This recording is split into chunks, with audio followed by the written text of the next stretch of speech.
be, please make it be. So Hashem, Yehi HaChodesh Hazeh, this month, Chodesh, this, may it be that this month, Kin Nevuat Avi Chozeh, like the Nevuah, what's Nevuah?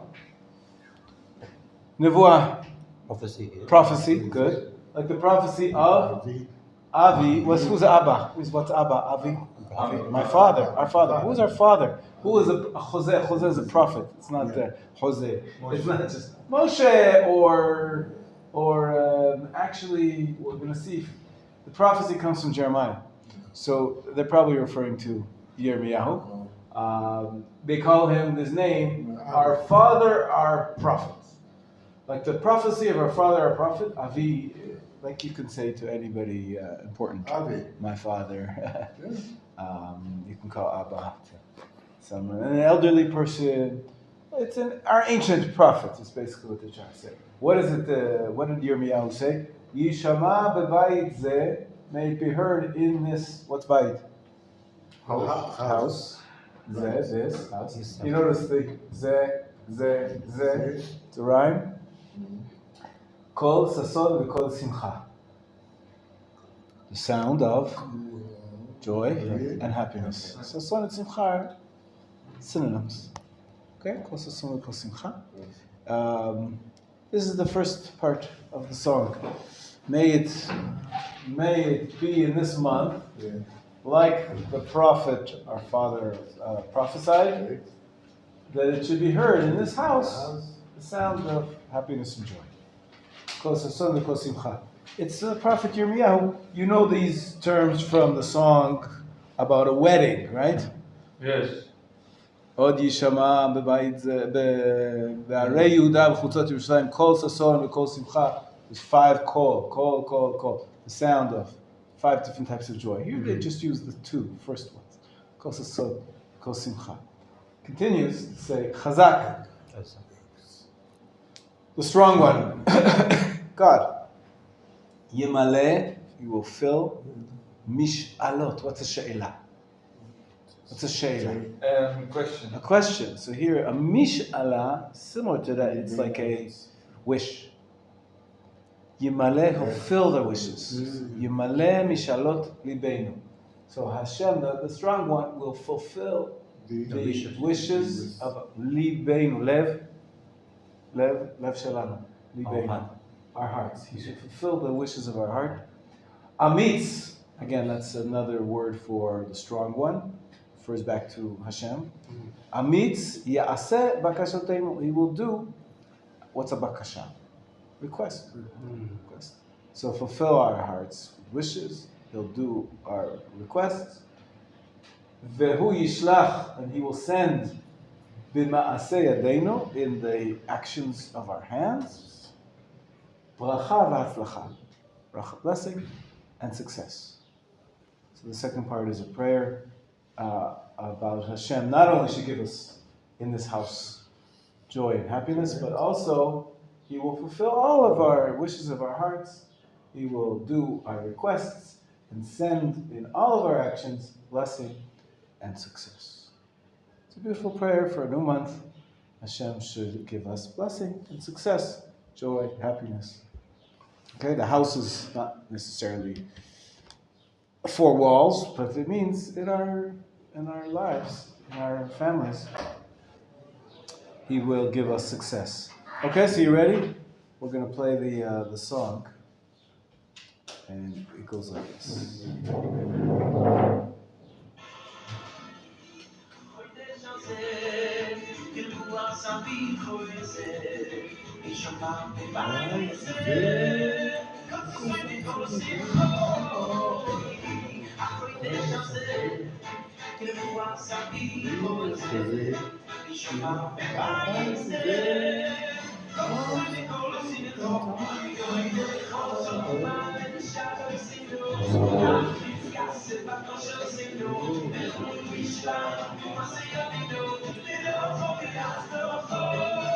Again.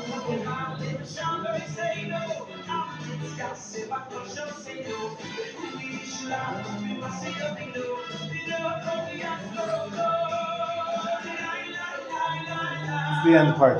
La la la la la la. La la la la la. La la la la la. It's the same tune without words. La la la la la la la la la. La la la la. Okay, good. Today at 2 p.m. there's going to be a Rosh Chodesh party, and they're probably going to play this song and dance to it. So you've got to be ready. Let's see. There's another version.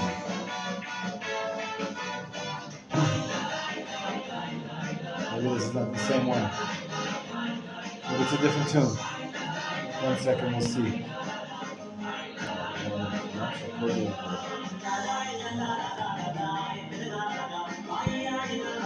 Sorry, different tune. Let's see if this one.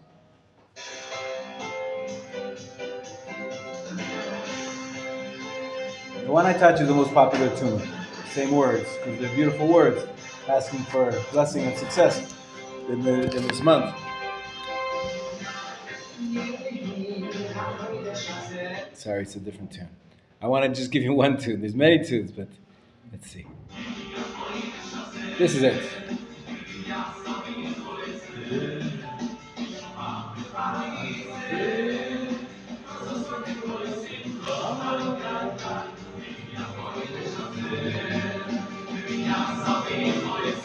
They say Nevias instead of Nevuah. It's a Hasidic pronunciation.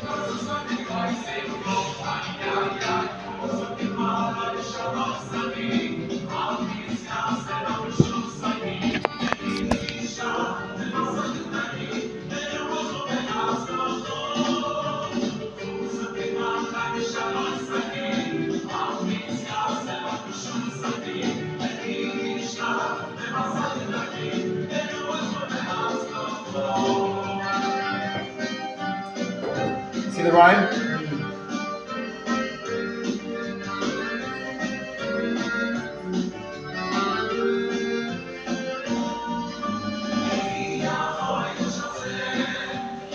Now they're singing these words for the other part of the song.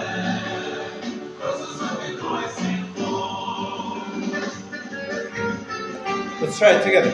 Gilboa tavi chozer, Shama b'bayit zeh, kol sasson v'kol simcha, yehi hachodesh hazeh, Gilboa tavi chozer, Shama b'bayit zeh, kol sasson v'kol simcha, חזקים על משאלותינו, אמיץ יעשה בקשותינו, והוא ישלח במעשה ידינו, ברכה והצלחה. חזקים על משאלותינו, אמיץ יעשה בקשותינו, והוא ישלח במעשה ידינו, ברכה והצלחה.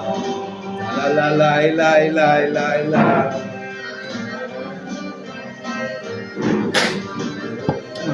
Excuse me. Here you go. Trying to drink and sneeze at the same time. Okay, I'm alright.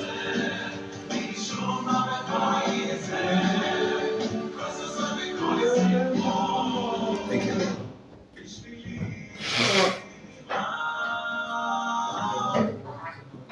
Okay, tell me. Yes. They have the text in English, right? No, I don't. I couldn't find it. I couldn't find it in the Siddur. But you have it here. I'll translate for you again. You want to write it down? You can write it down, and you'll have it. Let's see if there's another version. Let's try this one.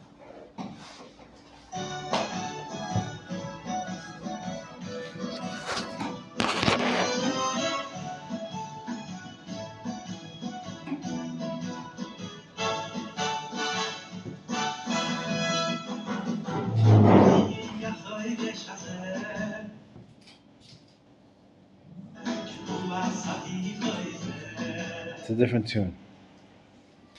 How about this one? I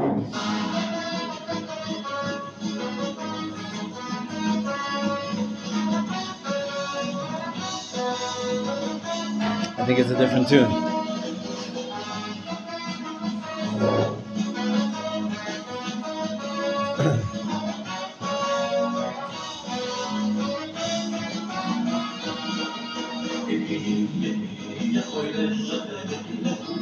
It's a different tune. It's a different tune. I don't want to confuse you. How about this one? It's the same thing.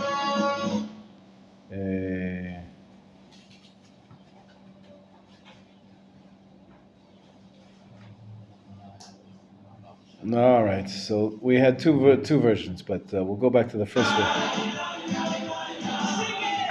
La la la la la. Okay, Pinchas, Israel, you ready? We're gonna sing the new song. Yehi hachodesh hazeh, Yehuat avi chozeh, b'bayit zeh, kol sason v'kol simcha. Hachodesh hazeh, Yehuat avi chozeh, b'bayit zeh, kol sason v'kol simcha.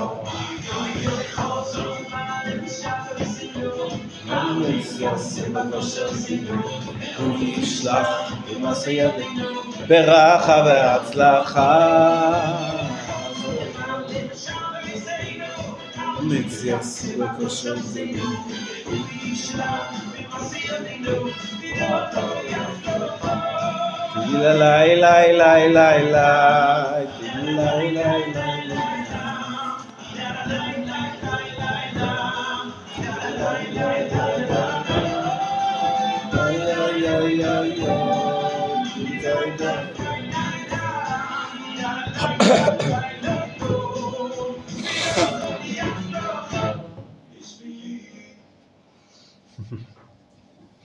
Okay? Chodesh Tov. Chodesh Tov. They have a name. Chodesh Tov is the name. The name of the song? Yehi Chodesh Hazeh. The first words is the name of the song. May this month be. May this month be as our father, the prophet, prophesied. We should hear the sound of joy and happiness in this house. And the continuation is the strong one should give us, fulfill all our wishes and give us blessing and success in all of our doings. Amen. Amen. Amen. Okay. Let's learn. Hilchot Pesach. Yesterday we learned 4 mitzvot of Pesach. First 4, yeah. What is the test about Purim? Oh, right. Are you ready? Kind of. I think not today, unless you want it. Maybe in the coming days, for sure in the coming days. Thank you. I actually have one. Okay. No, I actually don't. This is money. Thank you so much. Thank you so much. Okay, so we're up to the first chapter. We finished. We're doing the second chapter. After seeing the main meanings of the holiday in the first chapter, we saw the second chapter starts us off with mitzvot, the mitzvot of chametz. 4 mitzvot concerning the prohibition of chametz. Who can list them for me? Who remembers yesterday what the four out of the 613? Yes, to Gabriel. Those are the 5 grains from which you can make either matzah or chametz. If you let that rise, it becomes chametz. If you don't let it rise, then you can bake matzot with those 5 grains. What are the 5 grains? Wheat, oats, yeah. 2 out of 5? 2 out of 5 is not very good. Pinchas, what are the 5 grains? The 5 grains. The 5 grains which only out of them can you make matzah or chametz. You don't remember? Wheat. It's very easy. Your 5 fingers. 5 fingers.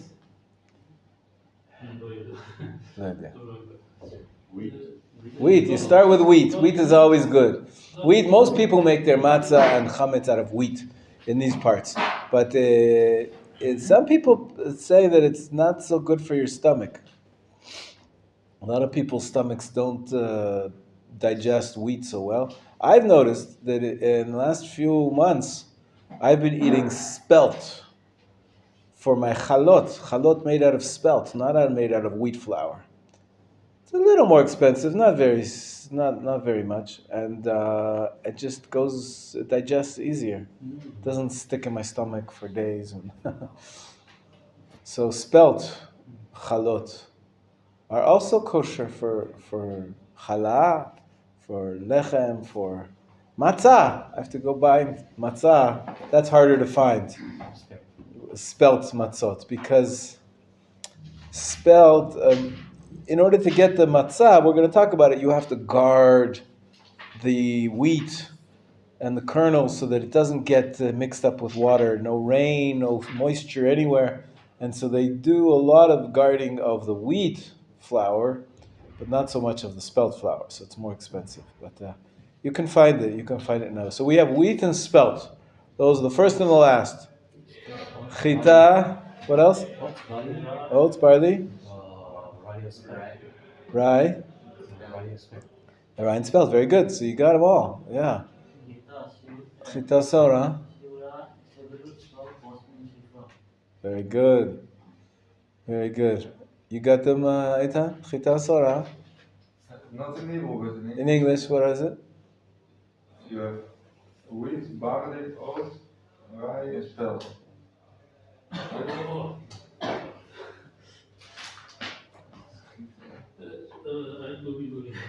You were thinking of something else? 5 grades, 5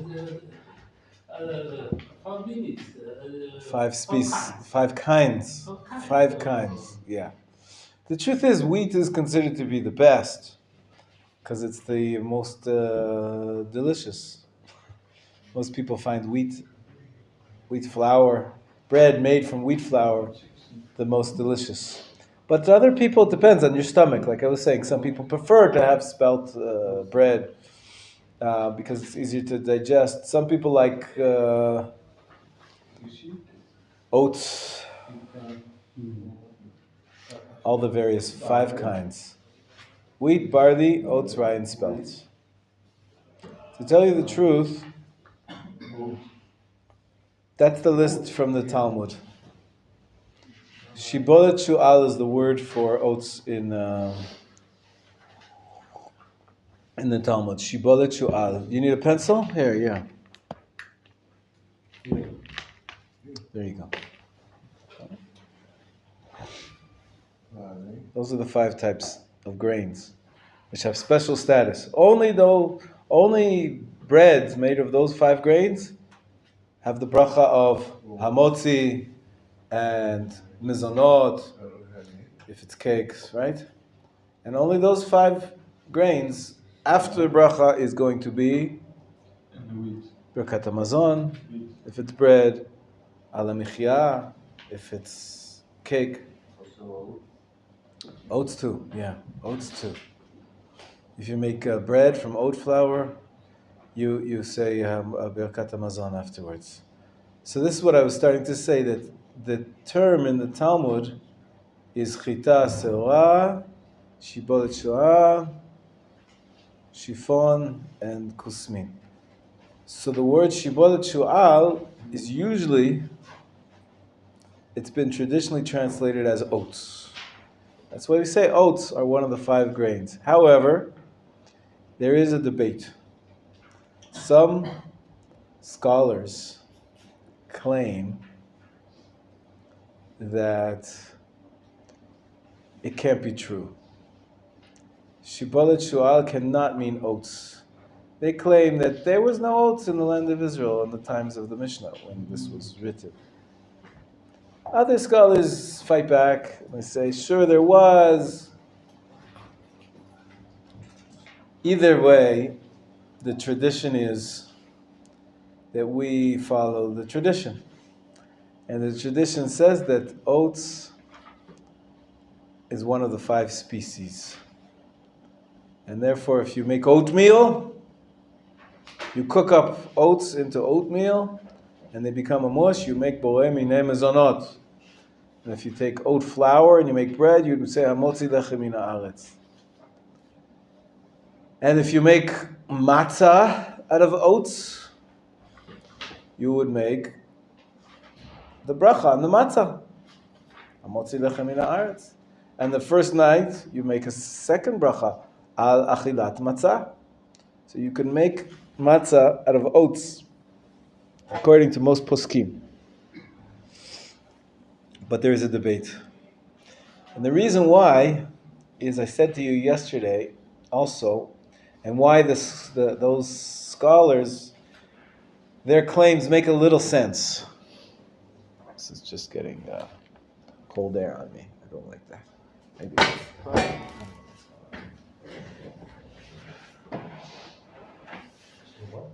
I don't know why it's too hot, too cold, I don't know. In any case, scholars say, as he mentioned yesterday, what makes bread rise?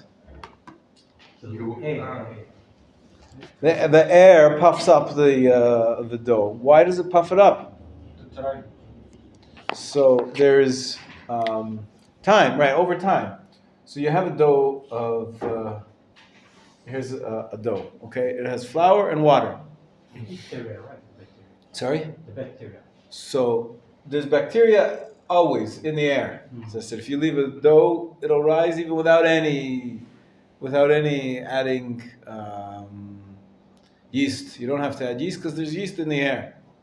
It'll be faster. So if you add yeast, there's a special kind of yeast which the Torah mentions called seor. We said it's sourdough. It's yeast which is actually dough, which is not edible. But you add a little bit of the sourdough into the dough and it puffs up much faster because it's like concentrated yeast. Anyways, you add that in and then it rises. But if you add it into a dough made with potato flour, it won't rise. If you make it with almond flour, it doesn't rise. It doesn't puff up. Why? So the scientific explanation goes as follows. In all these 5 species that we mentioned, there's an ingredient called gluten. Gluten, this you can't see. It's like there is, it's like a chain, links in a chain that they connect to each other inside each molecule. I'm doing it like this so you understand. And so when that happens, when the yeast starts to ferment, the air bubbles get formed, and the air bubbles need to rise, and they come across this barrier, and so the barrier gets pushed up, and that's why the dough rises, because these air bubbles push against this membrane that's caused by the gluten in the molecules, and that's why we have rising. So all these 5 grains have the gluten in them. But if you don't have gluten, then it won't rise. It won't rise. That's right. So you could eat oats, in Pesach. So this is where I'm getting at. So this was why the question is, what is shibolet shu'al? Right? The Talmud says that the 5, 1, 2, right? The first one is chita, that's wheat. Second one is seorah. Don't get confused with seor and seorah, 2 different things. Seorah means barley, seor means sourdough, right? The third one is shibolet shu'al. So what does that mean? So the tradition is that shibolet shu'al means oats. And that's how we practice. that the oats is considered to be one of the 5 grains. What makes it a little surprising is that when you take most oats into the laboratory, there's no gluten. What's it doing in the list of 5 if there's no gluten? It looks the same. Yeah, but the point of these 5 is that it makes delicious bread that's risen. Because if you cook it, does it rise? No. So the truth is, sometimes it does rise and sometimes it doesn't rise. So the theory goes as follows. The actual pure oats don't have gluten, but many times they get gluten from mixing from contamination, from either other products, other grains, which are next door to it, or sometimes you have the same field, okay? And in the field you plant stalks of wheat, okay? And then you harvest it. Okay, so I'm going to harvest it. See, I'm harvesting now? I'm harvesting. Okay. Now it's the next year. Now I'm going to plant my oats.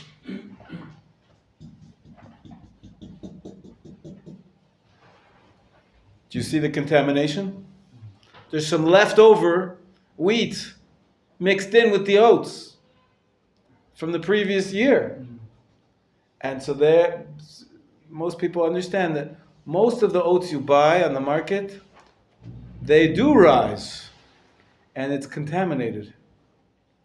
That's the reason why, it's because it has gluten. It does have gluten because of the contamination from the previous year. And that's why oats remain to be, we follow this tradition in any case. But so now, my daughter, for example, is celiac. Celiac is a disease which says that gluten, any type of gluten, it ruins her intestines. And in the stomach, there's little philia, little like hair-like things, which somebody who has this, it's an autoimmune disease, anybody who has this disease, those hairs get destroyed by gluten, and if you don't have those hairs, you don't digest properly. The food doesn't stay in your stomach long enough for you to get the nutrients, and it can cause all sorts of diseases, and you could not get nutrition, and you could die. You could die from celiac disease. So the doctors say anybody who has celiac disease, you could do a test on it. They found that if you do a test on it, you're not allowed to have any gluten. So they can't have wheat, barley, oats, rye, and spelt. They can't have any of the 5 grains. What about Pesach? There's a mitzvah to eat matzah. All the rest of the year, you don't eat bread. Okay, you don't have bread, you don't have crackers. Not the end of the world. With my daughter, it was we discovered it, she was like 16. And we did the test, and then we finally got the results on the phone. She was at school, and we called her on the phone, and we told her that she was positive, that they found this, and so she asked, so what does this mean? And we said to her, it means you can't have wheat. She started to cry and cry. We didn't understand, what's the big deal? She heard us say, you can't have meat.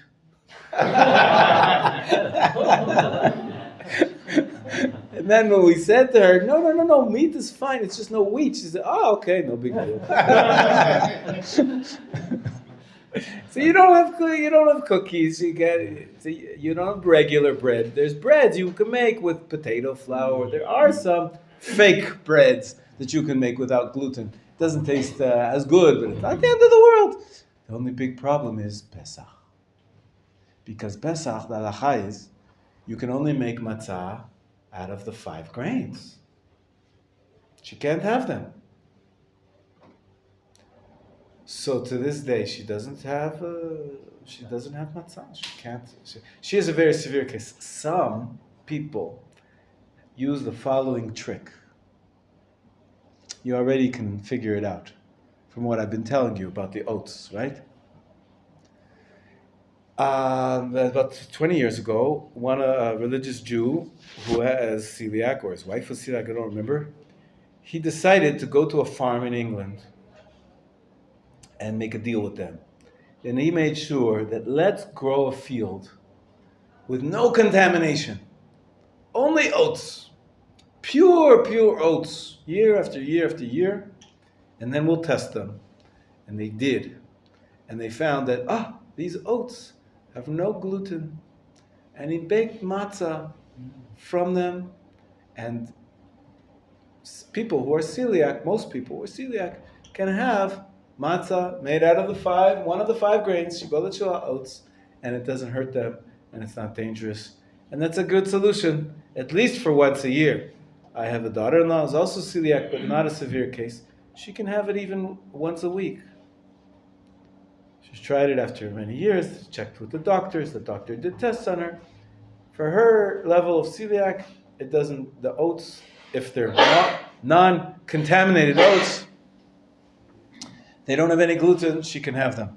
Unfortunately, my daughter tried that a number of times, and even though those oats were grown specially without gluten, it is not good for her. It does bad things to her stomach, and so she's not allowed to have any oats, even on Pesach.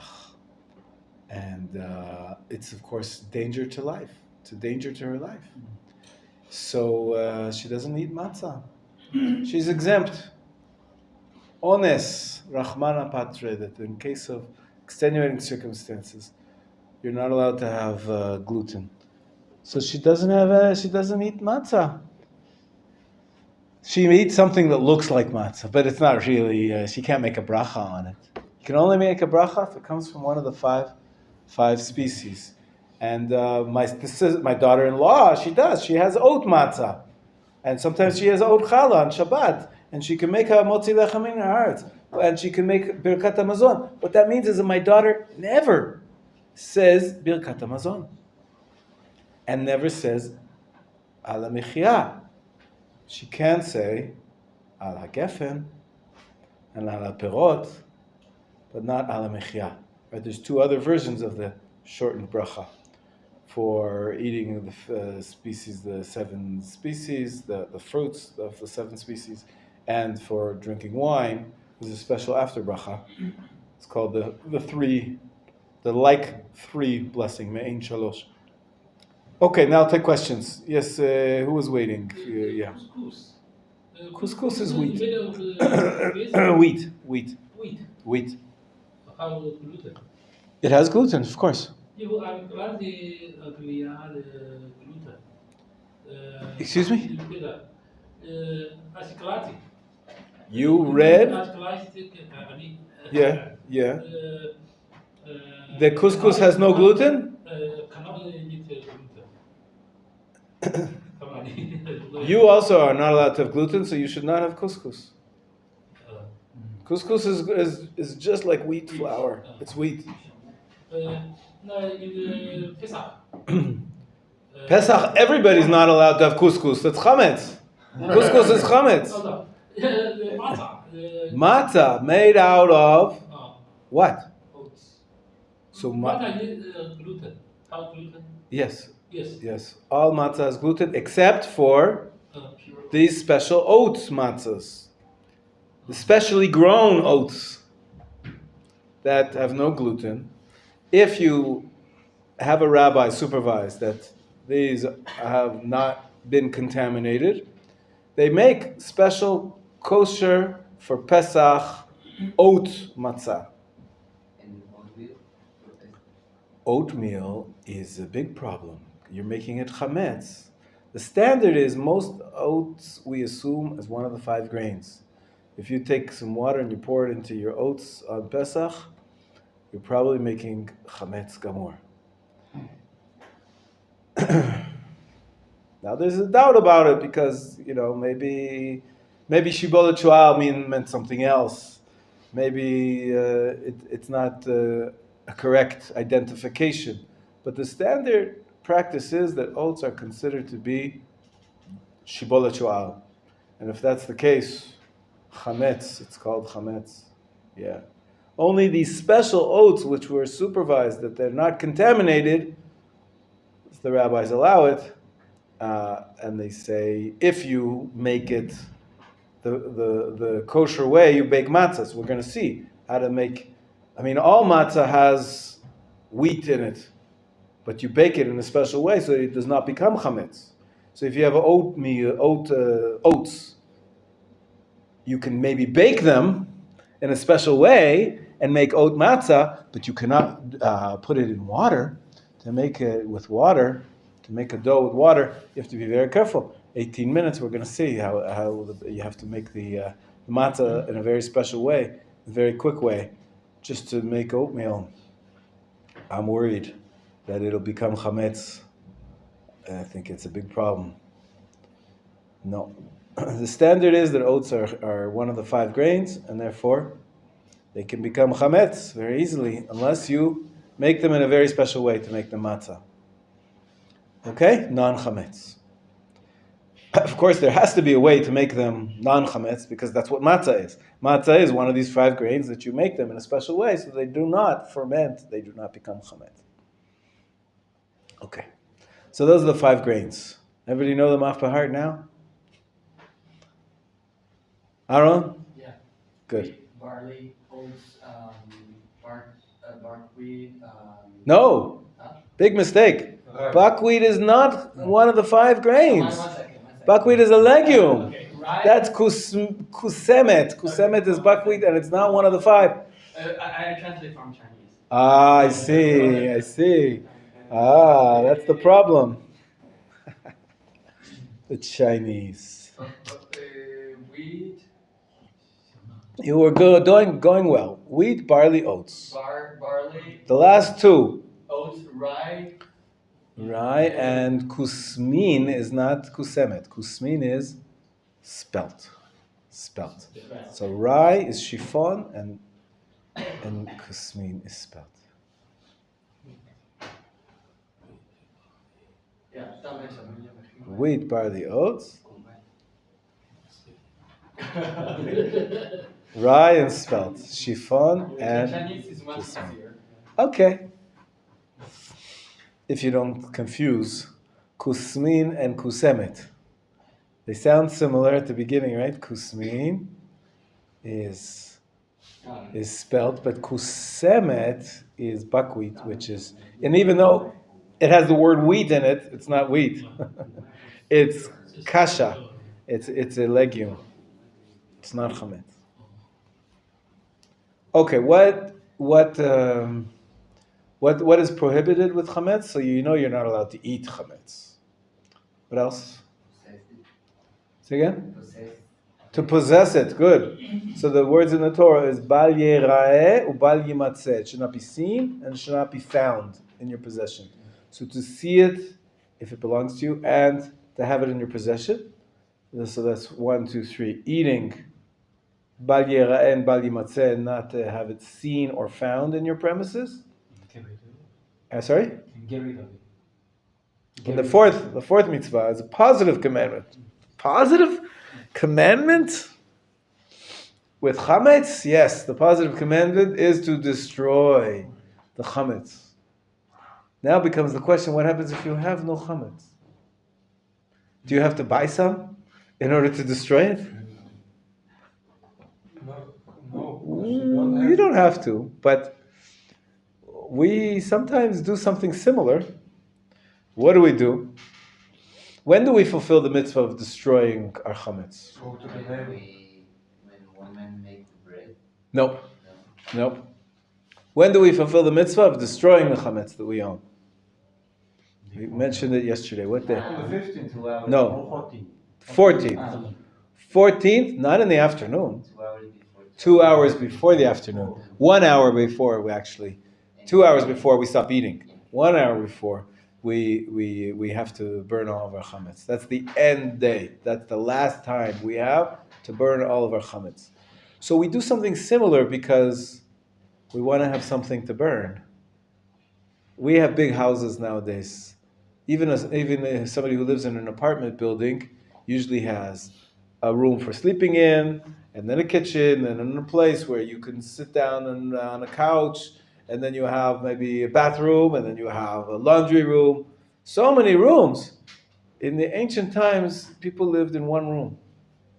They slept there, they cooked there, they ate there, they did their laundry there. Everything was in one room. So it was really easy to clean for Pesach.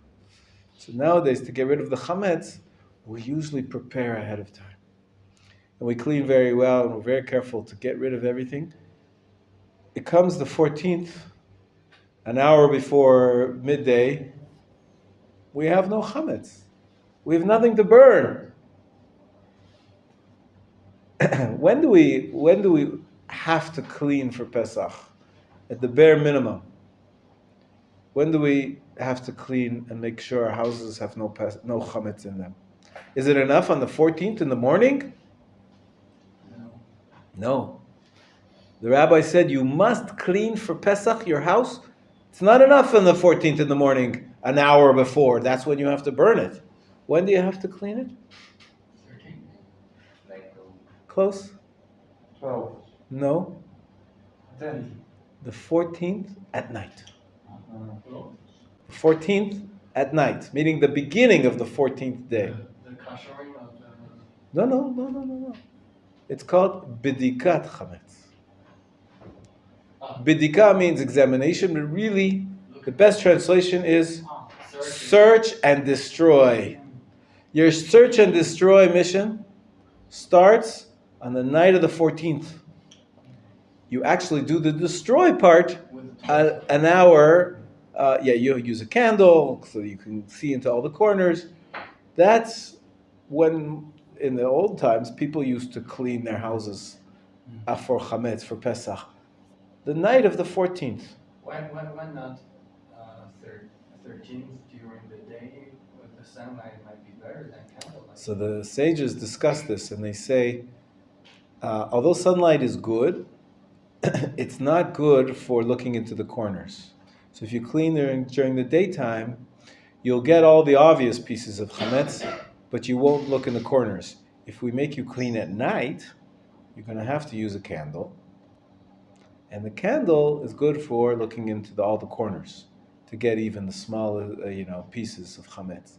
And so that's why the sages instituted the night of the 14th is the night for doing the mitzvah, starting the mitzvah number 4. What was mitzvah number 4? Destroying the chametz. In order to destroy it, you have to search for it. You have to find it. So the mitzvah number 4 we perform over a course of 11 hours, right? We start at nightfall as the beginning of the 14th of Nisan starts. We take our candle, we light our candle, we look all over, we search. Sometimes I'm up all night. Most people don't like to be up all night. They like to go to sleep. They clean ahead of time so that they don't have much left to do. But sometimes I didn't have a chance. I was too tired. I was too busy. When you have little kids, sometimes it's hard. I was up all night, the 14th of Nisan, cleaning all the corners, all the parts of my house, all the drawers, and all the closets. And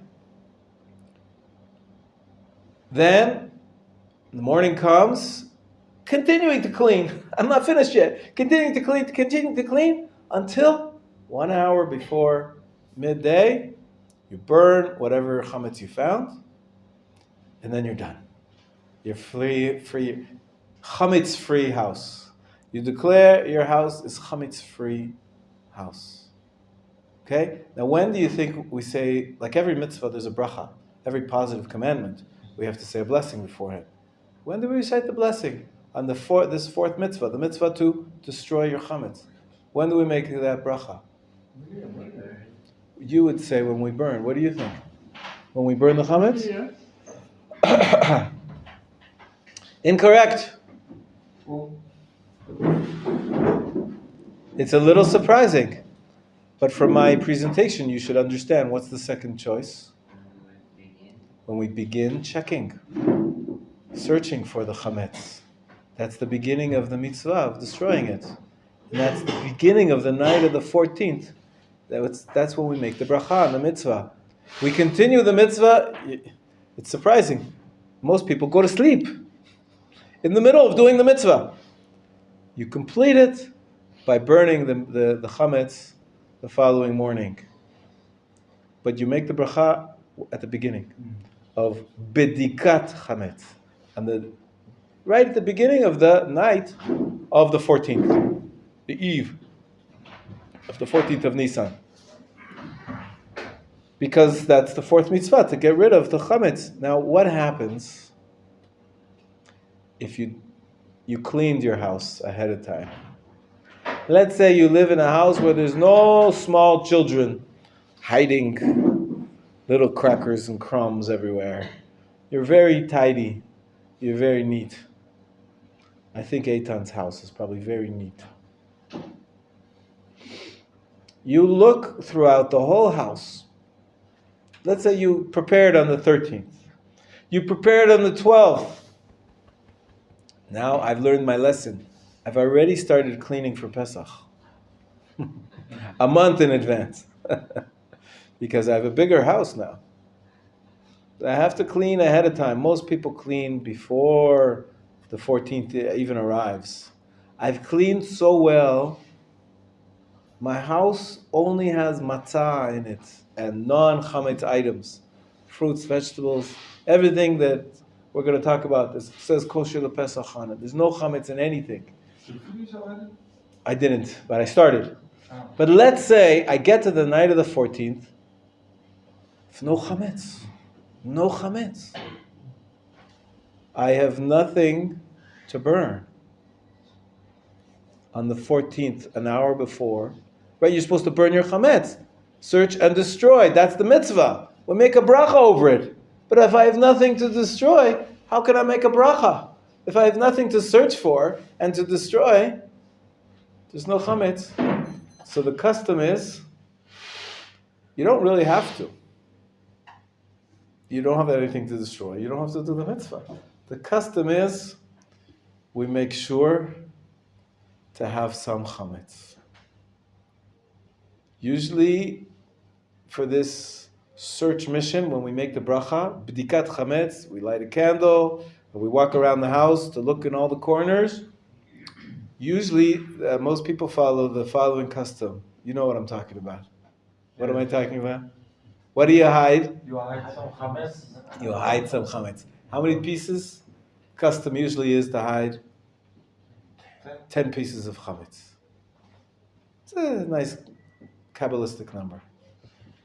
10 pieces of chametz, and then you go search throughout the house. Hopefully, most houses are clean already. You won't find any candy bars. You won't find any loaves of bread. You won't find any pieces of bread or crumbs. You'll find those 10 pieces. We're very careful. We've already cleaned the house. Do you want me to spread chametz everywhere? So we put those 10 pieces, wrap them up well in a paper bag. Why paper, not plastic? Because the next day we're going to burn them. Burning plastic is not good for the environment. And it stinks. So best to put out those 10 pieces in a paper bag. Wrap them up well so they don't spread crumbs. And then when we search for them, surprise!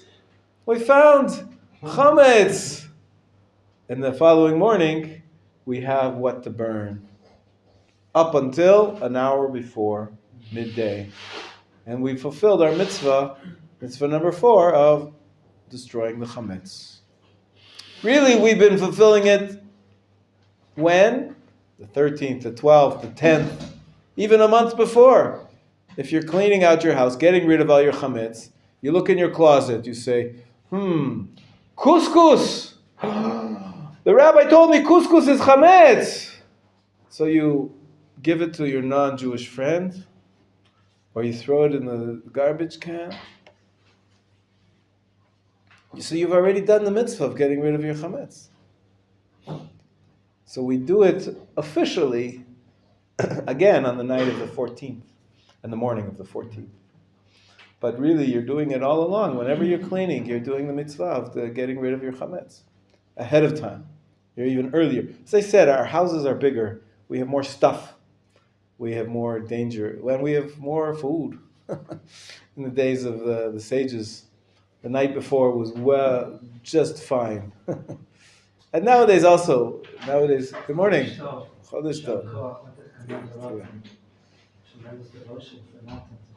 Thank you. Thank you. Thank you. Is today Erev Rosh Chodesh? Erev Rosh Chodesh? Yes. At Rosh Chodesh. It's also Erev Rosh Chodesh. It's also, there's 2 days. What do we have at 2 o'clock today? Just remind me. Yes. What? Misiva. So, look, We've see you been there at 2 o'clock. You have to bring 2 things, your heart and your feet. To dance, of course. Rav Menachem, please teach us, sing for us this song. Go for it. Wait. Should we help him? Yes. 1, 2. We're going to do it together. Ready?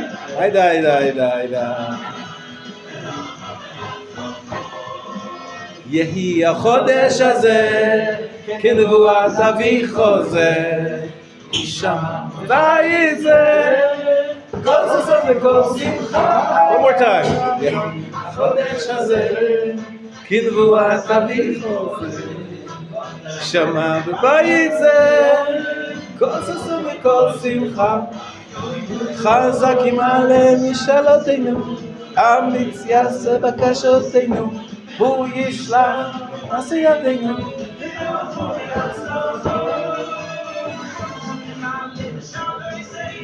אמיץ יעשה בקשותינו הוא ישלח עשייתנו לברכה והצלחה. Now the words לי לי לי לי לי לי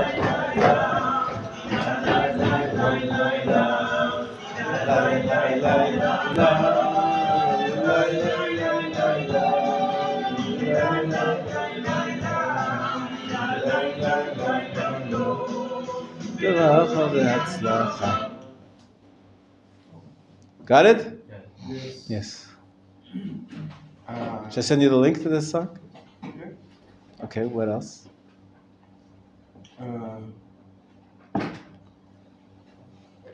I use vacuum cleaner. Vacuum cleaner is a good idea. Helps you clean. What's the question? It's a good idea. The only problem is, what happens in a vacuum cleaner? It sucks everything up, and then where does it go? Into the bag. You have to remember to clean out the bag before the 14th, an hour before midday of the 14th, right? You have to remember Also, to clean out the bag. Sorry?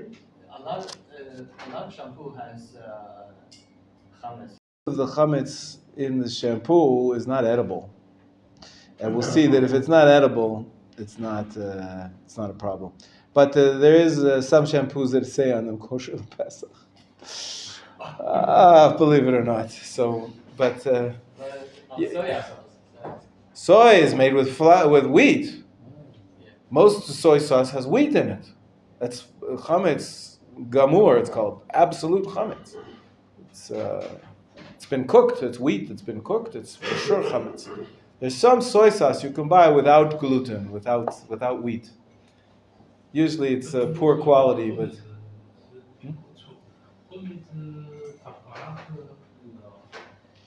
What is he talking about, please? You mean vinegar? Chometz? Chometz is vinegar? Chometz, yes. Chometz means, it's funny. The word in Hebrew, chametz, is what we've been talking about. There's a similar food that's called chometz. This is not the same. Vinegar usually is made out of wine, right? Wine from grapes, which it becomes fermented, can turn into vinegar.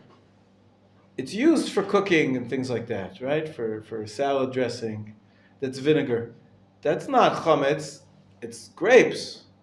You can make chametz from wheat or barley, but that's usually not done. Most chametz is vinegar.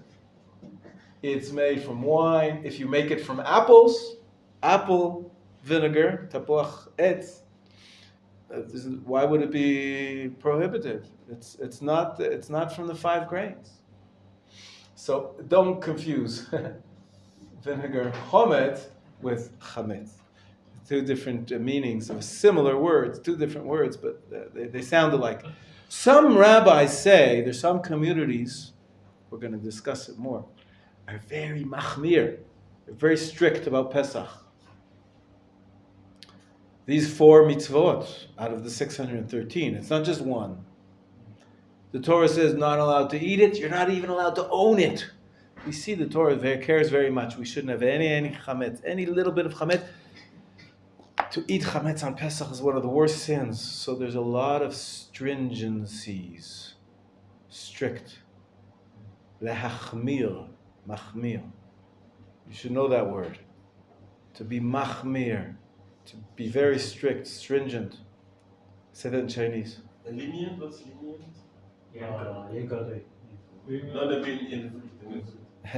Lenient in Ivrit is lehakel. Lehakel. Kula. Machmir or mekel? Mekel or machmir? To be stringent or to be lenient? So what's it is stringent in Yenge? Yenge. Yeah. So there are some communities that are yenge about many things on Pesach. We mentioned, Aaron mentioned one, shampoos. they're yenge, right? Even though even if there's some wheat in the shampoo, it's not edible. It's not significant. Some people are yenge. Huh? You have a better word for yenge, or yenge is right? It's correct. So, listen, Pinchas.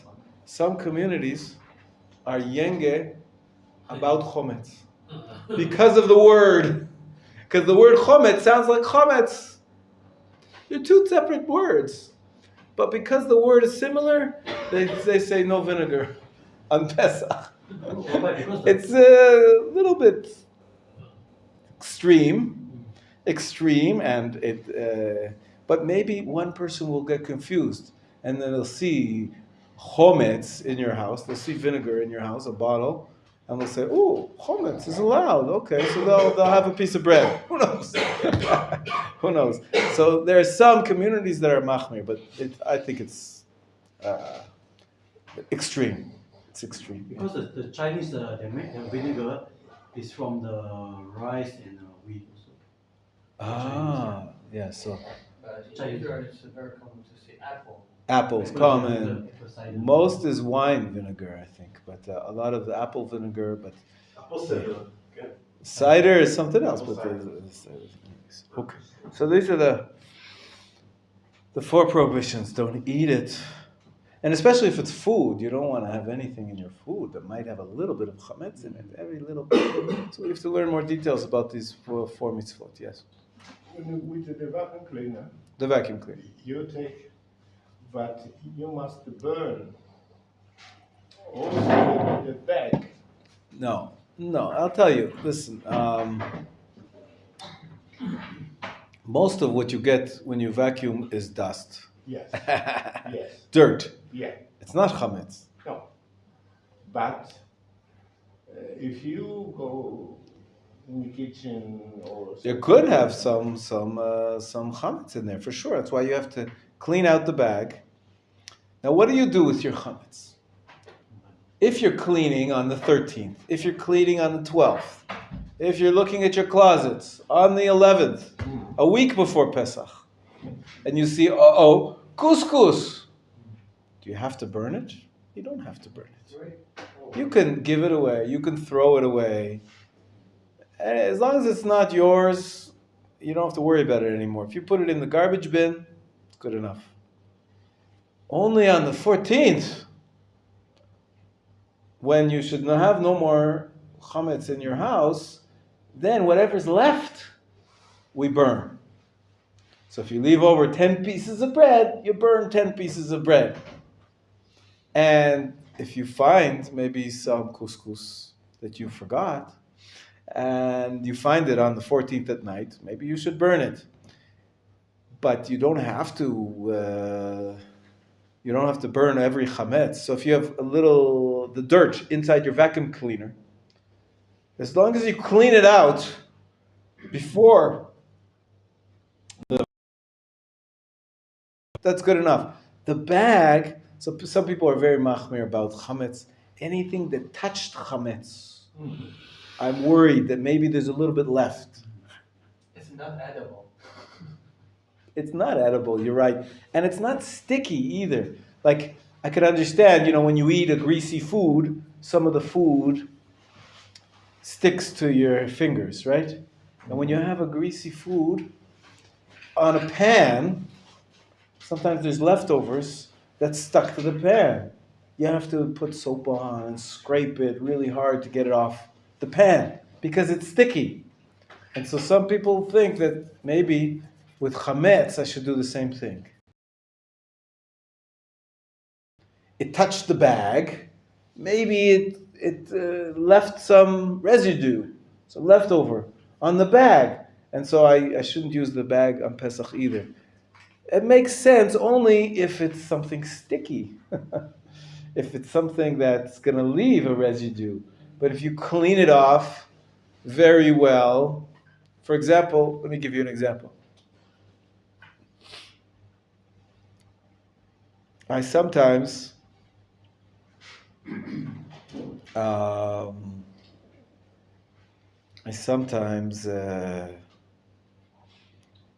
put down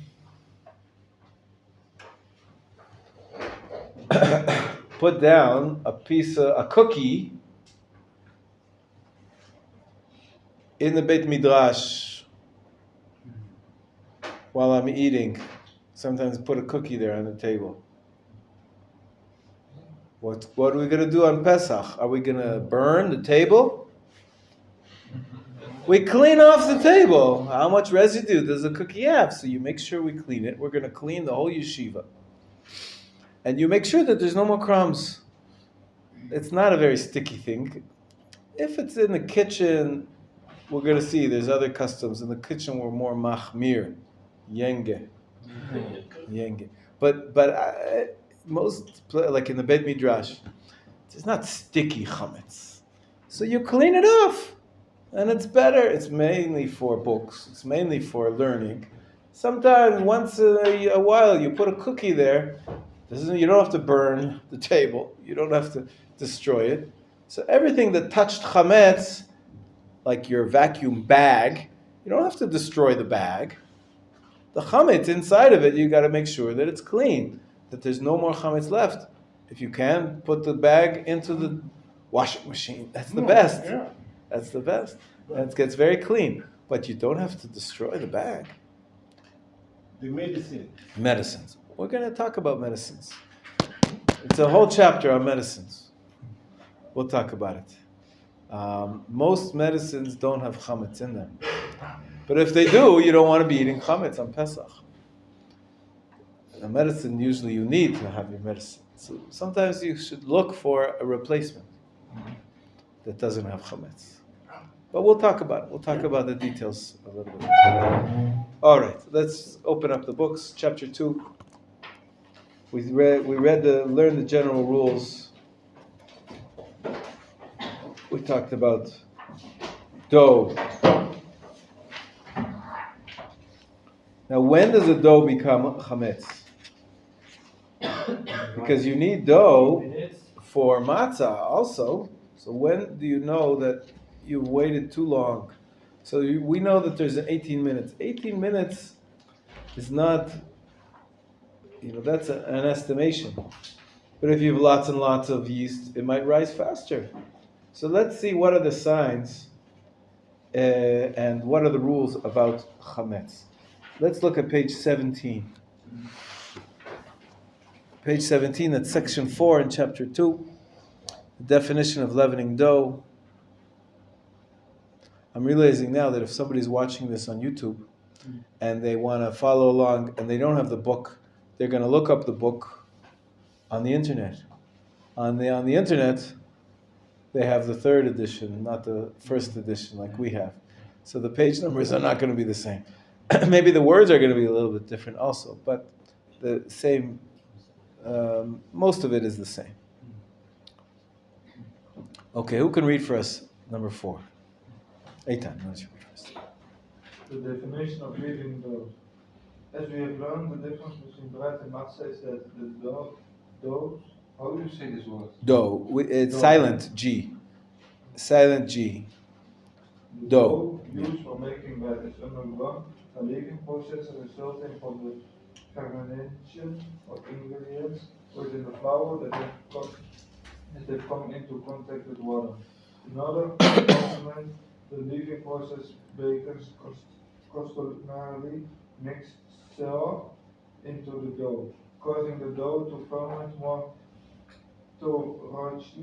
thoroughly. The G is silent here too. Thoroughly and quickly. However, even without the leavening agent, if dough were left without kneading. Kneading is also a silent K. English is crazy language. Crazy language. It's a silent K, it's a silent G, but kneading, yeah. So if you leave the dough that's sitting there without touching it, it would ferment and rise.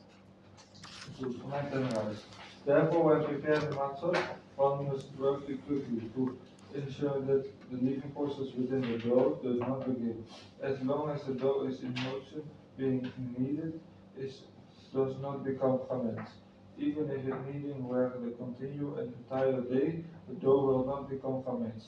Since kneading inhibits the leavening process. So also here, by the way, in English, even though it's an EA, and in the word, if it was the word to leave, you would say leave. In this word, we say lev. So it's leavening process. It's as if there's no A there. It's just leavening. Yeah, the leavening. Leavening process. However, if the dough set motionless for 80 minutes, the leavening process has begun, and all the prohibitions concerning chametz apply to it. It applies to normal conditions, but whereas it is hotter, then the leavening process is accelerated. And the dough becomes chametz in even less than 80 minutes. Cracks appearing in the dough are a physical indication that the dough has become chametz. Even if 80 minutes without kneading have not yet passed, since there are cracks in the dough, it has certainly become chametz. Apparently, conditions were warm, and so it took less time to become chametz. Moreover, the kneading may have been inadequate, not good enough. So that certain parts of the dough were neglected, left alone, causing those areas to become chametz. Even if there are only a few cracks and they appeared only in part of the dough, the entire dough is chametz. If no cracks appeared but the dough blanched means it became white. Okay. It is chametz nuksheh. Which is rabbinically forbidden. Yafe. Okay, so chametz is when it starts to rise, and physically you see some cracks in the dough. It could happen after 18 minutes. It could never happen if you're continually kneading it. It won't. See, when you knead, take a look at the picture on the board. Remember I told you that the gluten makes like a membrane inside the molecules so that it rises? So when you knead it, you're always breaking these chains. And so the air escapes, it doesn't rise.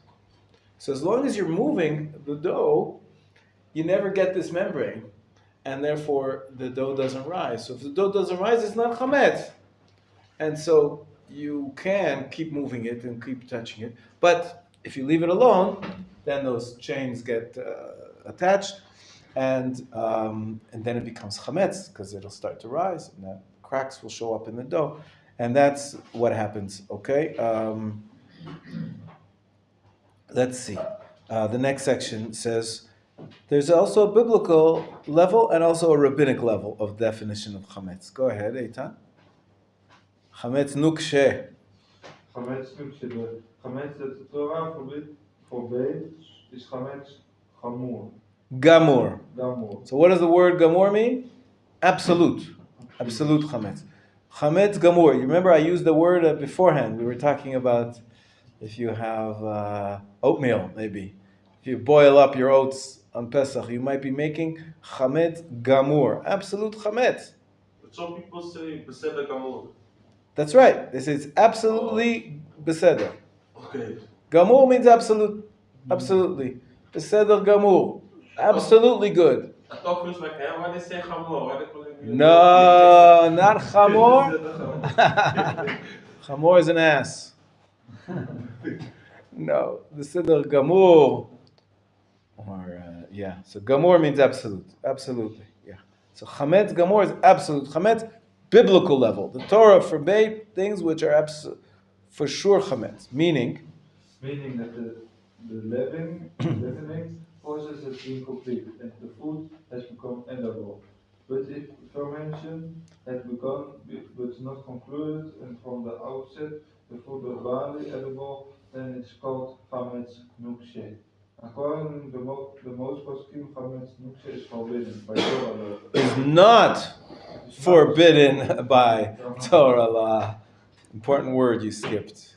But the sages prohibit it so that people will not err and come to eat or keep real chametz. An example of chametz nukshe is the glue that the disciples used to prepare from flour and water to gluing paper. Since this leavening process was never complete and it is barely edible, it is chametz nukshe, and the sages forbade eating it or keeping it on Pesach. Its form was changed as when the glue is used to stick papers together, and then one is allowed to keep it. Others are more stringent and maintain that if the glue protrudes from between the pages, then it's considered as if it has maintained its same form, and it is forbidden to keep it on Pesach. Similar dough that began to ferment to the point that its surface blenched, but the surface was not cracked as with to leavening is considered chametz nukshe, and it is forbidden by rabbinic law to eat or keep it on Pesach. So now, Aaron, maybe you can understand a little more what we said about the shampoo you asked, right? Oh, there's ingredients in there. And I said, oh, that's not edible. Some people say, well, maybe it's a little bit edible. If it's a little bit edible, maybe it's not biblical, chametz gamur, but maybe it's chametz nukshe. This is the category of rabbinically prohibited chametz. And if it stays in the same form, maybe it should be forbidden on Pesach. Maybe it has the status of chametz nukshe. So there's some rabbis are machmir about. We'll see other examples. But the glue, some people still make glue with flour and water, believe it or not. Yes.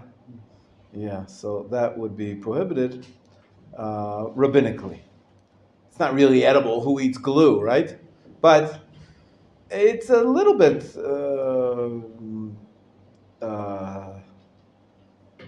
It's a little bit. It's chametz, right? There's flour and water, so you have to be careful. That's rabbinic prohibition.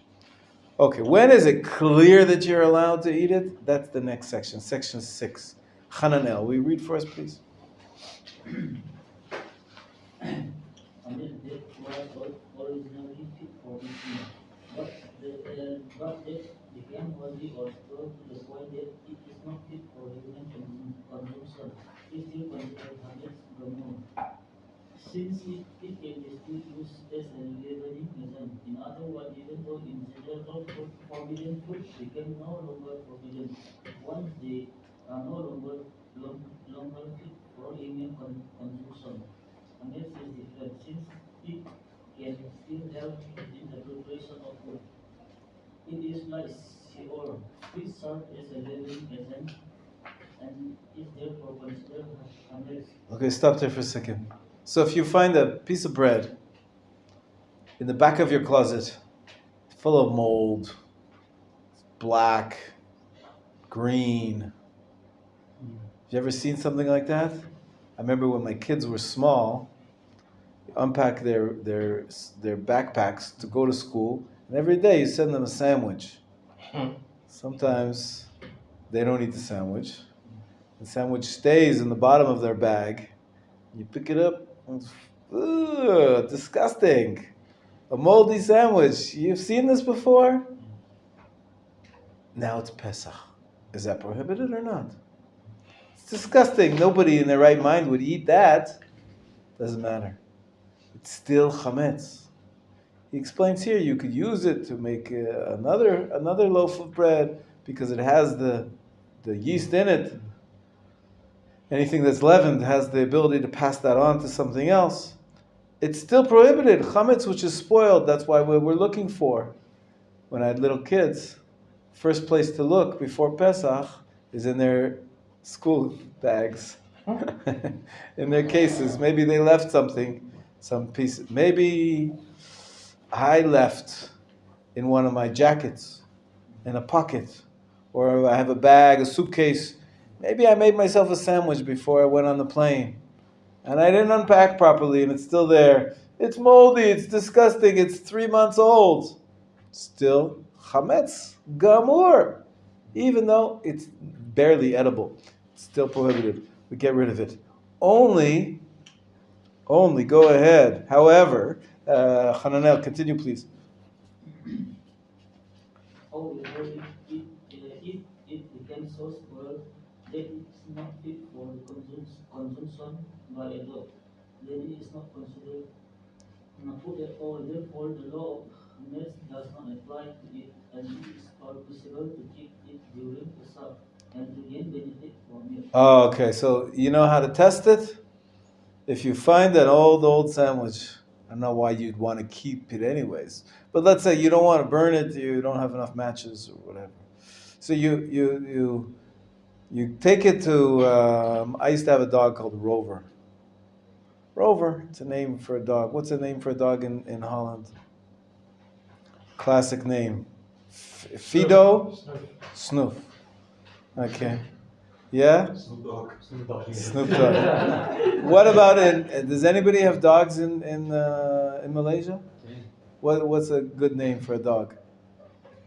My dog name is Bruno. Bruno. You have a dog now? Yeah, not now. Not now. You had one, you gave it away. Bruno. Oh, I remember Bruno. We have a dog, Ayla. Ayla. Okay, it's a good name. What does in South America? Does anybody have or Sweden? Does anybody have dogs? What's a good dog name? Yes. Lassie. Lassie is an American name, right? Like Rover. Lassie. Okay. In any case, so you want to know, is this chametz? So you serve it to the dog, to Bruno, or to Lassie, or to Rover. And if he says, "Ooh, disgusting," and he walks away, then you know it's not called chametz anymore. Now the dogs are very picky. Exactly. Wow. It's a tricky business. Nowadays, if you make them the wrong kind of steak, they're gonna not eat it. They got spoiled. But the concept is that it has to be spoiled that even a dog, it's not fit for a dog's consumption. Let's continue. The next paragraph. I'll skip to the next paragraph. At the top of page 21, the yardstick for being fit for a dog's consumption. Hananel, go ahead. The yardstick of being fit for a dog's consumption is relevant only for measuring the spoilage of the meals of Sheol. But if Sheol was not spoiled, but only become not so that it is not fit production is good seor. The function of leavening them is governed by the law makes effect to it, and one is required by Torah law to destroy. Right, we said that the seor is what prohibited explicitly by the Torah, sourdough. Nobody can really eat sourdough. It's concentrated. People use it as yeast. Nobody eats yeast. It's still prohibited by the Torah. Even a dog won't eat yeast. It's still prohibited by the Torah. That's what the Torah meant. That's the Torah said that the leavening agent. Okay, let's continue. Skip to the next page. Number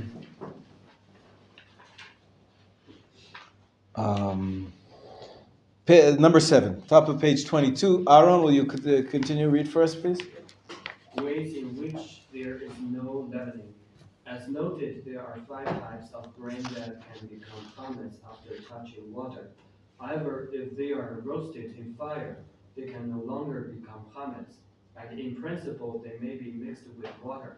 Nevertheless, the sages were concerned lest the roasting not be thorough, and thus the grain would become chametz when coming into contact with water. Therefore, one must treat them just as one treats regular cereal grains. If they became wet and 18 minutes passed, we suspect they may have become chametz, and it is forbidden to gain any benefit from them.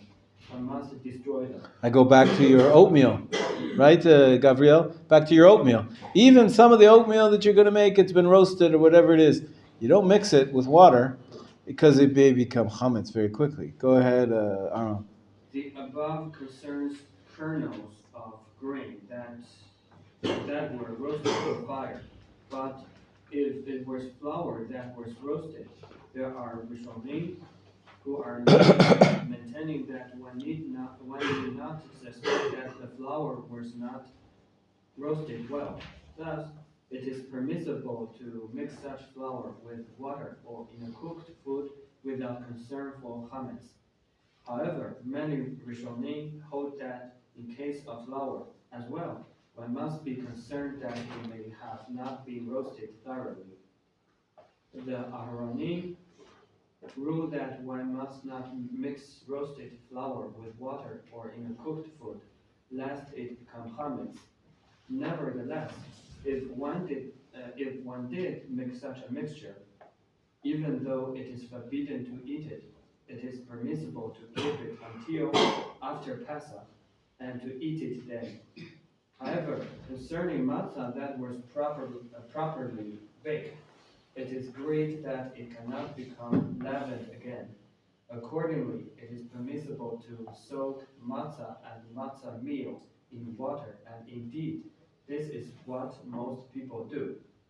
Chassidim, however, customarily do not eat soaked matzah. Stop there for a second. Okay? So, this is such an interesting custom, the Hasidic custom, to not eat matzah, even though it's already been baked, it's perfectly kosher matzah, we don't want to get it touching water. Once the dough has been baked, the halacha is, it cannot become chametz. It's true. It's not going to rise, so it's become one of the most popular Jewish foods in the world. What is the most Jewish food? Falafel, or hummus, keep going. Shakshuka. You're such a Middle Eastern. You're thinking of all the Middle Eastern foods. Think of Ashkenazis. You know the food on Pesach. That's it. That's right. The matzah ball. Oh yeah, the matzah. The matzah ball. Everybody knows matzah ball soup. That's chicken soup with matzah balls in it. You know what it is? You take a matzah, you crumble it up. It's the matzah is kosher, the Pesach matzah, and you crumble it up, and then you bake it, or inside you boil it inside the soup, and it becomes fluffy and it's delicious. A matzah ball, you put in eggs in the mixture with the matzah meal. Matzah meal means matzah. It's been ground up. It looks like flour, but it's not flour. It's matzah. breadcrumbs, right? It's like breadcrumbs, but it's matzah crumbs. Yeah. So you take matzah crumbs and you put in some eggs and you put in some spices and then you cook it in the soup. That's a matzah ball. Matzah balls, everybody knows. Of course, matzah balls. When do you eat them? All year round on Shabbat, but Pesach. It's called matzah balls. Of course, it's kosher for Pesach, and the answer is yes. It is kosher for Pesach unless you're Hasidic.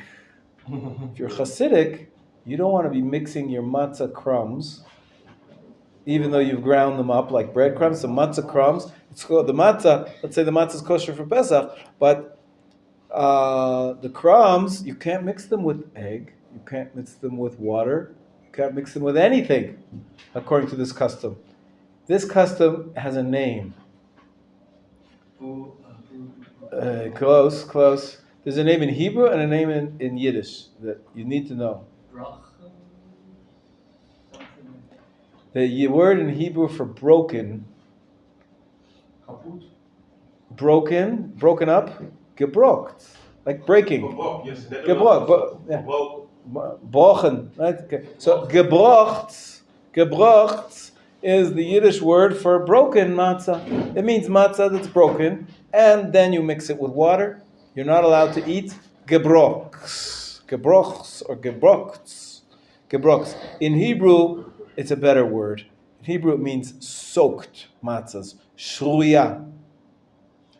Matzah shruya. Let me write this on the board for you so that you know it, because this custom is so popular and so common that many times you'll go into a restaurant and it'll say kasher. Okay? It says kasher. What's it going to say on Pesach? It's going to say kasher le Pesach. Right? But then it'll also say it's kasher le Pesach, and it'll say lo shruya. That means even the Hasidim can eat from this food because it's not including soaked matzahs. Many times they use matzah meal because it gives you more taste. But this custom, it's not allowed. Or it'll say, I don't know if in English they'll say no gebrochts. Something like that. They'll spell it maybe with an S. Gebrochts. So gebrochts and shruya mean that that's matzah that's been soaked, according to the strict letter of the law, does not create chametz. Some people are so machmir that they won't even dip their matzah into the soup. Some people are so yenge that they don't want to even have other foods served at the same time that they eat the matzah. Because it could be, they say, well, I know that if it's been roasted properly, if the matzah has been baked as matzah, there's no chance it's going to become chametz. But maybe one of the matzot that you get was cooked too quickly, and on the side or on the edge, or in the middle, there's one section of the matzah which is not fully baked. It still has a little bit of flour there. That's unbaked. If it's unbaked, and put it in contact with water, it might rise. It might become chametz. So they're very careful about putting any matzah together with water, because maybe some of the matzah is not fully cooked, and maybe it's a custom to be even after it's been baked, it's still prohibited. This is a custom to be very careful about it. There's some people are very machmir, and that's why many times you'll see kasher lePesach either with shruya or without shruya. If you're not one of the Hasidim, I don't think you have to be careful about it. I have a unique custom in my family. It's not only unique, but it's a few people. We have the custom to not eat gebrochts only on the first day of Pesach. After that, we do eat gebrochts. It's famous among the Chabad Hasidim. There, of course, like all the Hasidim, they don't eat gebrocks. But on the 8th day of Pesach, now Pesach only has 7 days, but in Chutz La'aretz there's 8 days. Right? Outside the land of Israel, there's an extra day of Pesach. So on the 8th day of Pesach, this is their treat. They can have matzah balls on the 8th day of Pesach. They're lenient on that extra day. It's only rabbinic and it's only a custom. So they're lenient about gebrocks on the last day of Pesach. But most people either do it or they don't do it. They either eat gebrocks. We're not Hasidim. We eat shruya. It's not non-kosher. It's shruya. Nothing wrong with shruya. Other people are machmir. And I said, is that clear? Is that questions, comments? Yeah? Yeah. 2 questions. Schnitzel, is that also not chametz because you use the breadcrumbs? Breadcrumbs. You can make schnitzel without breadcrumbs. You can make it with matzah meal. Okay, that's the next question. Matzah, but it'll be shruya. Shruya because it's heated up. It's heated up together. It touches the food. It has moisture. Anything that matzah touching any moisture, people that don't eat shruya don't eat it. So people, didn't was aware last year, but people don't eat they don't serve schnitzel this during the week? Sure they do. Why not? Only Hasidim don't. But Only Hasidim. Most people eat shruya. Oh, but not with the bread. But the breadcrumbs, we cannot find them. Breadcrumbs is chametz. So all schnitzel you're going to see in Pesach is with matzah. With matzah meal. Yeah. You could also make it from potato flour. People, you need flour for baking, for cooking, for like coating schnitzel. You can use another kind of flour, just not from the 5 grains. What are the 5 grains? Wheat, barley, oat, but spelt. Rye and spelt. Oats is shibolet shu'ah. We talked about it at length earlier in the class. Okay, other questions about shruya or lo shruya? About the careful, yange about chametz. There's a lot of yange about chametz. It's a very severe restriction. But I don't think there's any problem with shruya. My custom is I don't have matzah balls for 1 day. I can survive. There's another food that we eat. I grew up eating. It's very delicious. I don't know if you've ever had it. You take matzah and you put butter on it, and then you sprinkle on salt. Matzah with butter and salt is so delicious. It's a delicious like cracker type of thing. But we're not allowed for 1 day in my custom. But other people, all 7 days, they don't have matzah with butter, because butter is shruya. It's like mixing the chametz, mixing the matzah with another moist item. Another thing we would do is we'd make soft matzah. Some people, old people, they can't eat the hard matzah. It's too hard for them to swallow, to chew. And so you can soak matzah. Take a matzah. It's perfectly kosher matzah. It's been baked in an oven less than 18 minutes. It's been supervised. We'll talk about all those details of matzah. It's kosher matzah. But then you wet it with water. Sometimes you put it in a towel and let it sit there for 10 minutes. And then it's very, very soft. And it's easier to eat. Of course, if you're not a chassid, that's allowed. That's for sure matzah shruya. It's soaked. Shruya. Or gebroks. But if you don't eat gebroks, that's forbidden. Yes. And you can soak it also in egg, right? Egg. Sure. Yeah, that's how you make matzah balls. That's what I said before. Matzah balls are made. You mix matzah meal with eggs. Because I know someone, she take the matzah, the crackers, and then she put it in the egg, and then she bakes it again. Yeah. According to most customs. It's nice. Really. Not for if you don't eat shruya. Right. Okay, we'll stop here for today. B'ezrat Hashem, we finished pretty much the chapter. And we'll continue B'ezrat Hashem tomorrow.